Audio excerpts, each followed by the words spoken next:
welcome back. We are headed into a very busy St. Patrick's Day weekend here, and I am joined by Ray and Tom. They are with the Friendly Sons of St. Patrick. Guys, thank you so much for joining me today. Thank you. Thank you, Natalie. So like I said, headed into a very big weekend. What are some of the highlights that people could expect when they come down here? What are the big events going on?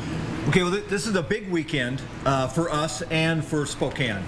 Tonight we kick it off with the event out at Northern Quest. They are hosting a pour before event. It's a beer tasting. There'll be food available. There's live music, all kinds of swag to be had. That begins at 6 o'clock. There's 12, 14 breweries that are able to sample their wares, and then that takes us into basically Saturday morning with the parade. Right. Parade begins at noon. And everybody starts heading downtown just as early as possible. Perfect. Sounds good. Any other big things that people should know about going on down here? Well, what I would suggest to any of the public that's watching is if you are planning on being in our parade, come as early as possible. Okay. I mean, we start getting people staged as early as 6:30, 7 o'clock. Wow. Because we're expecting the largest parade in Spokane's history. Yep. I would also suggest coming down nice and early because parking is going to be a little bit limited.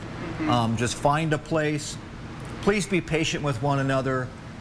There's no rush. The parade starts at noon and we're all down here to have fun. There's a very strong heritage here in this community with the Irish.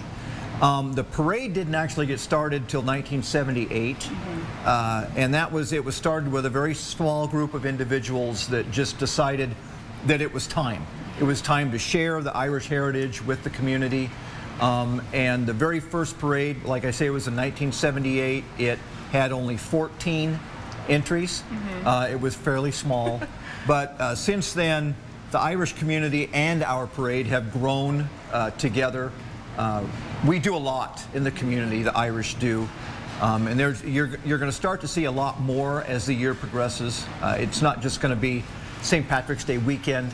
There's going to be a lot of Irish events, and like my father-in-law always said, everyone's welcome under the Irish tent. Well, gentlemen, thank you so much for joining me today. It should be a very fun, packed weekend for everyone. There's so much going on down There is a lot. It's going to be awesome. Awesome. And we'll have more details on our website, kxly.com, with all the events for this weekend, but we'll send things back to you in studio.